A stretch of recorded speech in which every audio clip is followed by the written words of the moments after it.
Cito Podcast. Bienvenidos a esta nueva inmersión profunda. Nos vamos a sumergir en los detallados volúmenes históricos de Will y Ariel Durant, específicamente en su extensa obra sobre la era de Napoleón. Vamos a enfocarnos en un tema central que hemos titulado Los creadores.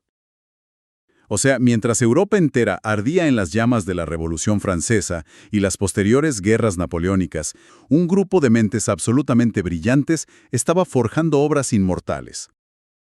En medio de un caos social total, decidieron que el espíritu humano tenía que seguir creando a toda costa.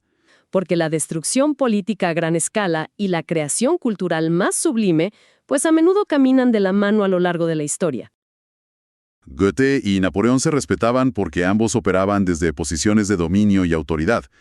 Pero al revisar las fuentes, queda claro que hubo un creador en esta época que directamente despreció todo este sistema de poder, cortes y jerarquías. ¿Ah, sí?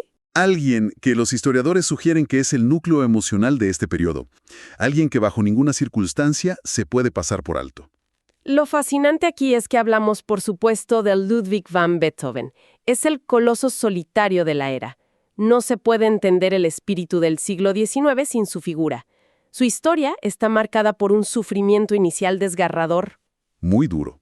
Los Durant expusieron con crudeza su durísima infancia en la ciudad de Bonn. Su padre, un músico mediocre con problemas severos de alcoholismo, vio en el talento temprano de Ludwig no un hijo para criar, sino una fuente potencial de ingresos desesperada. Quería fabricar un nuevo niño prodigio, un nuevo Mozart, a la fuerza. A golpes prácticamente. Lo obligaba a practicar el piano y el violín a horas intempestivas de la madrugada, muchas veces a base de golpes físicos hasta hacerlo llorar sobre el teclado. Es una disciplina tortuosa y brutal. Pero esa forja de sufrimiento infantil parece haber sido el crisol de donde emergió una voluntad inquebrantable. Y esa voluntad se pondría a prueba con el mayor terror imaginable para un músico. Porque el verdadero punto de inflexión en la historia de Beethoven no es un triunfo en el escenario, sino una crisis privada en el año 1802. Exacto. Se trata del famoso Testamento de Heiligenstadt. Beethoven, con apenas poco más de 30 años y en la cúspide de sus facultades creativas, se enfrenta a una realidad médica irreversible. Está perdiendo la audición rápidamente. Su peor pesadilla. Para un músico de su calibre, la sordera era una condena peor que la muerte. En un estado de desesperación total, huye a un pequeño pueblo llamado Heiligenstadt y redacta este documento secreto, una carta a sus hermanos que nunca envió.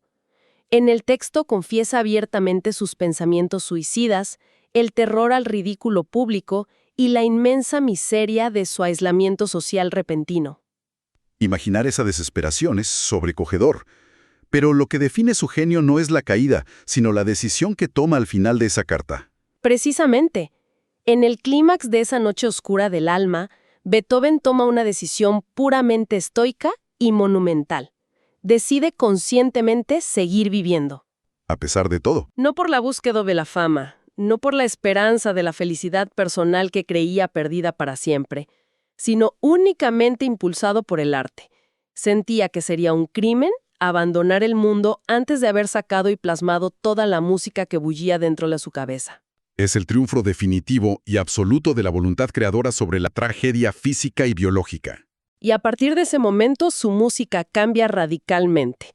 Deja atrás la belleza cortesana de sus predecesores y se vuelve una fuerza salvaje, indomable y revolucionaria. Esa decisión de vivir se traduce inmediatamente en notas musicales, en volumen, en agresión.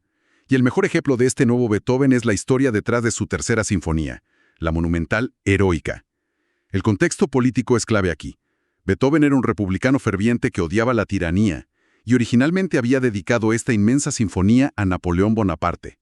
Lo veía como un héroe. Exacto, lo veía como el gran salvador que iba a exportar los ideales de libertad e igualdad de la Revolución Francesa a toda Europa. ¿Qué ocurre cuando llega la noticia de que su ídolo ha cambiado de rumbo? Cuando los mensajeros llegan a Viena con la noticia de que Napoleón se ha coronado a sí mismo emperador de Francia traicionando la República para convertirse en otro monarca absoluto más, la reacción de Beethoven es volcánica. Entra en un ataque de furia pura. Me lo puedo imaginar gritando en su cuarto. Toma la portada original del manuscrito de la sinfonía, donde estaba escrita la dedicatoria a Bonaparte, y la arranca y tacha con tanta fuerza que literalmente rompe el papel con la pluma. Renombra la obra simplemente como una sinfonía heroica compuesta para celebrar la memoria de un gran hombre. De un plumazo, la obra dejó de ser un tributo a un líder político y pasó a ser un monumento al concepto de heroísmo humano frente a la adversidad. Beethoven demostró que no le debía nada al poder establecido. Contrastemos esa actitud desafiante con la de Goethe. Hay una anécdota que me parece la metáfora perfecta de la personalidad de Beethoven, que ocurre durante un paseo en el balneario de Teplitz en 1812. Las fuentes cuentan que Beethoven y Goethe iban caminando juntos debatiendo animadamente.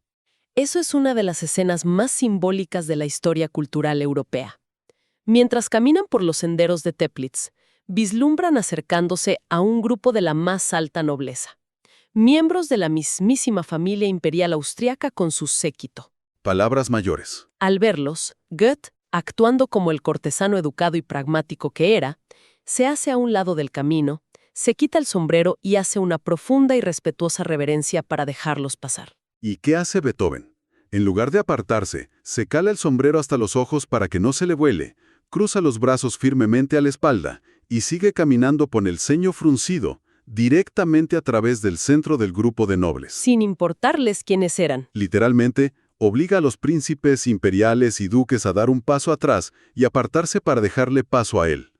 La imagen de Goethe, completamente escandalizado y mortificado mientras Beethoven divide a la familia real como si fuera el Mar Rojo, es sublime. Era su manera física de decir que el genio creativo es una aristocracia superior a cualquier título heredado por sangre. Esa misma negativa rotunda a someterse a las reglas establecidas de la sociedad es exactamente lo que le permitió destrozar y reinventar todas las reglas de la composición musical durante sus últimos años.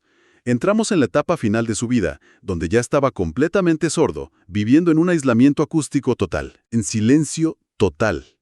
Y es justamente aquí, encerrado en el silencio más absoluto de su mundo físico, donde su cerebro crea las estructuras sonoras más complejas, masivas e innovadoras de la historia. Compone, por ejemplo, la inmensa sonata Hammerklavier, una obra que aterrorizó a los pianistas de su tiempo porque rompía las estructuras clásicas y exigía una fisicalidad y una violencia al tocar el teclado que literalmente nadie había visto o escuchado antes. Es como si intentara romper el instrumento para obligarlo a expresar lo inexpresable. Exactamente. Por su postre en esta etapa oscura también escribe la monumental Novena Sinfonía. Es asombroso pensar que un hombre sordo decidió integrar un coro completo en una sinfonía, algo inédito, para cantar la oda a la alegría de su compatriota Schiller. Fue su forma de unir el arte de su vejez con el grito de libertad y fraternidad incondicional de su juventud. Y luego están esos misteriosos cuartetos de cuerda finales. Los últimos cuartetos de cuerda son obras tan profundamente extrañas, complejas y adelantadas a su tiempo, que sus propios contemporáneos apenas podían comprenderlas. Parecían música del siglo XX. En el manuscrito de uno de estos cuartetos finales, Beethoven inscribe una pregunta y una respuesta enigmáticas en alemán. Muss es sein, es muss sein. Tiene que ser, tiene que ser. Tiene que ser. Tiene que ser. Los estudiosos lo interpretan como la aceptación final y filosófica de su duro destino vital.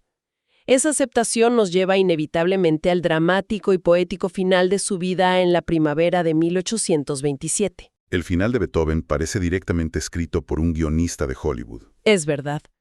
Postrado en su cama en Viena, demacrado y gravemente enfermo por complicaciones hepáticas, Beethoven se enfrenta a sus últimos momentos de agonía justo cuando estalla una violentísima tormenta eléctrica de primavera sobre la ciudad. ¿Una tormenta real? Los testigos que estaban en la habitación dejaron relatos estremecedores. Cuentan que de repente un enorme relámpago iluminó toda la habitación de manera espectral, seguido inmediatamente por un trueno ensordecedor que hizo temblar los cristales. ¡Wow! En ese preciso instante, Beethoven, que había estado inconsciente, abre los ojos de golpe, levanta su mano derecha en el aire, cierra el puño firmemente y lo alza con un gesto feroz hacia la tormenta y el cielo. Mantiene el puño en alto por unos segundos y, al dejarlo caer, fallece. ¡Qué impacto! Es un final tan increíblemente teatral que resume su esencia. Un último gesto de desafío terrenal frente a los elementos, frente a la tiranía del destino y frente a la propia muerte. Es una imagen que nos deja completamente sin palabras. Entonces, ¿qué significa todo esto para quienes nos escuchan hoy? Vivimos rodeados de nuestras propias ansiedades modernas. Lidiamos con una sobrecarga abrumadora de información diaria, crisis económicas y la sensación perpetua de que nuestro mundo globalizado siempre está al borde del colapso. Ante esto, estas historias extraídas de la era de Napoleón funcionan como una especie de ancla emocional. Nos demuestran que la creatividad humana posee una resistencia casi absurda frente al desastre. Totalmente absurda e inspiradora. Estos creadores vivieron guerras a una escala continental sin precedentes, revoluciones que terminaban en guillotinas masivas y tragedias personales devastadoras como la sordera de Beethoven. Sin embargo, en medio del humo de los cañones, los saqueos de palacios y la censura imperial, lograron dejarnos el sistema métrico, la precisión de la geometría moderna, el fervor del movimiento romántico, los inmortales lienzos de Goya y la cima inalcanzable de la Novena Sinfonía. Construyeron cimientos de belleza eterna mientras sus ciudades y su mundo conocido ardían hasta los cimientos a su alrededor. Esto plantea una pregunta importante y quizás un poco incómoda para cerrar nuestro análisis de hoy. Una idea que surge de manera muy natural después de contemplar simultáneamente el caos absoluto y la brillantez pura que acabamos de explorar. Si el colapso político, la amenaza constante de la guerra y la agitación social extrema sirvieron como el intenso crisol que forjó bajo presión a los mayores genios del siglo XIX, desde la rebeldía indomable de Beethoven hasta la honestidad visual y dolorosa de Goya, nos hace preguntarnos lo siguiente.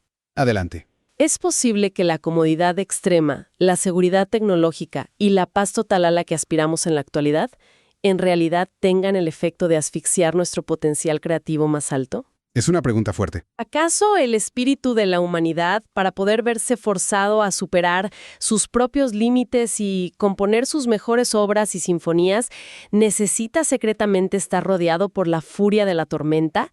Es una paradoja fascinante sobre los verdaderos motores del genio creador, y es el pensamiento provocador con el que invitamos a pensar más allá de este análisis a quienes nos escuchan. Osmancito Podcast.